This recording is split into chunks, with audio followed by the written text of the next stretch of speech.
Sure, that's for sure. I did wonder how they were going to remedy the STE change we've seen here. Whilst we have this Paradise Resort going down, is that Gladiators had to move their drop spot a little bit, but I can talk about it in a moment. Yep, we'll talk about that in just a second as we're watching GK go up against D+Kia in Paradise Resort. Ragnar up on the roof, gets one, looking to get another, but he's waiting for his teammates. He wants to be able to get a little bit more room. Yeah, he jumps off, says, you know what? I got one. I need the rest of my squad to help me out for the rest. Especially smart because he saw a second head coming his way, right? Just over the lip of that building, so you do not want to be taking that 2v1 situation when two players could be trying to jump shot you. Especially with an M16 in hand. If yes, he would have had a DBS, maybe it was something different. But right now, with that M16, he's got to play things very carefully. D+Kia were able to get a full reset off. GK, unfortunately, do lose a player in the process, so they're going to be down a man here, and they're at a huge disadvantage. Definitely so. And we've seen D+Kia be very strong when it came to kind of the long stay engagements that would go down, but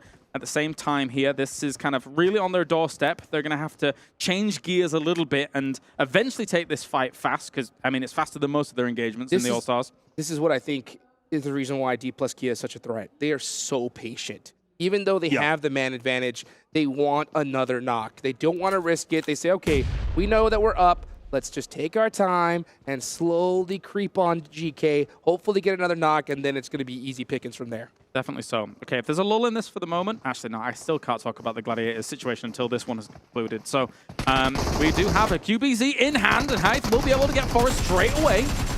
Forest with getting knocked here is going to even the fight here. GK Forest, Satan actually does go down. That makes things tough. But D+Kia with their teamwork working so well together. And now Ragnar versus Fabian. This is going to be a huge fight. I love the fact that he does go for those finishes, wants to eliminate all the information that they have, leaving Fabian completely blind. Very important. Now it's 2v1 advantage. One's going to go for the res here, whilst the other one's trying to get out the angle. Using that perspective to try and get that scan going on. QBZ trying to go for that trade. Reinforcements coming along. Has to abandon the res. Will finish it off. And we see a full team wipe. If they can get them on their feet, that's a huge win for D+Kia. Fabian with 3 eliminations to his name. And this is what I lobby and how it plays out. When you're able to establish some decent dominance, when you're able to get center positions and show that you're not able to be pushed around, it does kind of ward teams from making big pushes against you. And unfortunately, Rejects is not one of those teams. They're losing people slowly. So, I mean, when you have this kind of dynamic going on, the opposite side of what you're asking, teams start preying on you quickly. They see you as victims almost sometimes. So you got to be careful. 100%. And you already could tell this is a huge LAN tournament here, guys. We don't really stress enough just how big nerves come and peak for a second. Instantly knocked out of there. Let's take a look at this little replay here as Lupa, monster player himself, just, man, third party. So next zone does come on up. And regardless, you got to move no matter what. Already, D+Kia been through the wars as Infinity IQ is going to be pushing up against them. Satan down once again. Actually, second knock for him. So you don't want to be getting knocked many more times here. It will be difficult to get someone up in that scenario if they do. But Infinity IQ knows that they must push this location and eventually quite aggressively. Vampire going up against Twisted Minds. Here comes a big battle here. 4v4. Schweppes does have those angles. He's going to throw that jump nade. Ooh, gets beat up pretty bad, but he hits the nade onto Dami. That leaves one player up for Twisted Minds. We should see a full send here from Vampire. Difficult to deal with this as another nice nade was going their way. Didn't quite connect with as much as I thought it would, though. A bit of a push-up. 2 trying to push on this. Crypto not with too much opportunity here to get this going. He's sticking the res. This is very bold. He's now going to have to remove, considering Ravenclaw was looking for the off angle. DBS is out. Here we go, Ravenclaw. He's got the advantage. Oh, and Nade does it, though. And that is Twisted Minds out early. And our All-Star Stage champion starting off strong. Rough stuff for Twisted Minds. Box are going to be taking a fight against Alpha 7 down towards the bottom. It is going to get so crowded here, Hot Jukes, as now Box has found Carrillo. He's going to go down. Senna is in the smoke with a DBS prone. He could be the snake in the grass they need.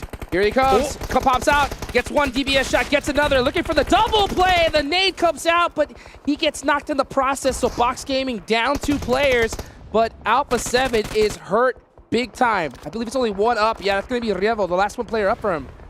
Trying to make something happen here, but it's very, very difficult. Even if they do, Box has already done a significant amount of damage here to be able to make this go.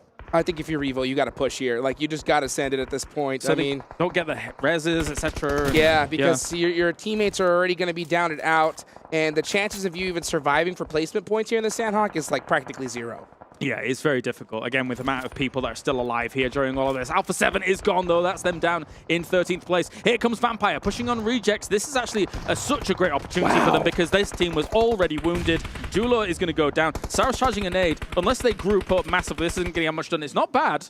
Where's it gone? Does he hit it? He does! And Tony K's down to 1 HP. Sarah, oh my gosh, catching another player. He catches Matic off guard. Another nade here. Good, he did. Oh, but his back gets shot. And he is out of there. A lot of words about Rosemary. Pundits looking at him as a great player here to be able to knock it out of the park. Tony K, though, in the distance. There was a molly on this rock, not actually catching him off. And then Smoke even blocking a little bit of vision, but 3 players here. Rosemary completely out of utility, so he is stuck in a position. But here comes the rest of his team. Potato coming up close. You see he's got that nade locked in hand. Vampire on the back ropes. Going to have to hit some major shots, but they're actually getting helped out from all sides. That's going to be Stalwart there with a huge off-angle alter ego. Makes it all the harder when teams survive this long, and they will be taken out here on the push. Vampire shut down. Oh, man. Center circle being so advantageous here. Stalwart holding it down, but look at this. This is 628 with the DPS. Getting the double knock on the Infinity IQ. Kaidula gonna have to make a play here from this tree. He has to watch his teammates go down, but you can see Falcon Esports in the back looking to clean this up. Yeah, you got to take all these third-party opportunities whenever you can, but the problem with SANHOK is sometimes you can even be fourth-partied, etc. With how many teams still alive, the terrain, the way it works on out here. Ferrari charging up that nade, going across the hill. He was hit as well by a nade. Punching King takes a bit of damage. Sunan going and getting that secure. Very, very important for his team. He has 3 eliminations, so he is definitely starting things off for 628. Meanwhile, you got Falcons on the edge of the circle. Papa Blue coming in hot. This is stage number 5. Blue zone hurts real bad. Yes, it does. You got to be careful about this. Ferrari lying down prone, actually sees Falcons members in the distance here. Look at you can see the pixels on the head, but he's not going to take the shots just yet. Yang actually knocks him from the other side of things to get things going, and trying to go for Punching King straight away will get him. Tries to go for the flush, doesn't get the flush though, and but he was stolen, I think, from shots from Ketch. Catch. I mean, these players are picking up these steal elimination points like crazy. This team was on the thin side of the circle, so they had a little bit of time to be able to push in, but they're not going to be able to get a break at all. We're seeing teams drop like crazy. Meanwhile, Stalwart have the strongest position, and they are big chilling in the compound. Look at that. Surprise, surprise. Oh, and the circle. I mean, honestly, Stalwart, they drop boot camp. They had the pick of the litter when it came to compounds, and they are not going to squander it here, as they're going to have a few teams trying to push up against them. And whilst we're watching this go down here, 628 is having a bit of a rough time. Oh, yes, they are. They're going to be forced to try and push into this next zone. Meanwhile, Falcon Esports are right there next to him. TQ with a huge off angle. Going to go ahead and apply some pressure. Coexisting. Meanwhile, yeah, they are coexisting for just a little bit, but they're going to have to start pushing into this next circle. There's only 15 seconds left on the clock. No way they didn't check that Fabian was there. That is actually quite dangerous. Uh-oh. You really need to cover these shacks because I don't really think he made that many noise cues either whilst the circle is going to be closing. Steal. Big spray from 6. Able to hit it. Taking up all those points he can get. Meanwhile, Stalwart refusing to give up this location. Doing a great job of holding this down, that YOLO push. Oh, I thought we were going to see a little bit of shenanigans there from that nade. This is actually quite dangerous for Stalwart because, of course, they were separated across this compound. This big push in by Tiamba could cause some problems, but they're holding well so far. They're also shooting at Gladiators from the opposite side. DBS coming in at hand here for Stalwart, trying to clear them out. They completely crush them. Stalwart doesn't even take a knock. Bang! 4 eliminations for Stalwart, and the best position in this zone is definitely their game to win. Meanwhile, we're seeing a lot of action here on the edge of the zone. Falcon Esports down to 1 player, but they do have 7 eliminations. Alter Ego with 2. Nice. Meanwhile, having 7 as well, so that's going to definitely offset their finish here. Man, Rosemary was just shooting everything, and he continues to do so. Kitsune in the distance will get absolutely obliterated from across the way, and that's quite the distance there across compounds. So Stalwart's in the circle again, but they're hearing these shots zing across them from side to side. They must be so content with this. 100%. They're looking for that chicken dinner, but you know, this is one of those dream zones that you get. You want to be able to get that chicken with a lot of eliminations, but these teams on the edge, like Alter Ego, with 8 elims to their name right now, they are crushing it. Honestly, at the same time, though, for SANHOK, sometimes you're just content with getting the victory and a handful of elims here and there. It's the kind of game that you're like, well, thank God we didn't get caught on the edge of these zones with all of these other teams, right? As Ketch is actually pushed up for Fireflux, but I don't know if anybody's going to deal with STALWART here. Yeah, 6-8 was definitely one of those squads. Ooh. Meanwhile, Gladiators forced to push in the middle of that. Blow the play zone. Papa Blue taking down McHugh is going to make things very difficult. Tixie misses those shots. That is going to hurt.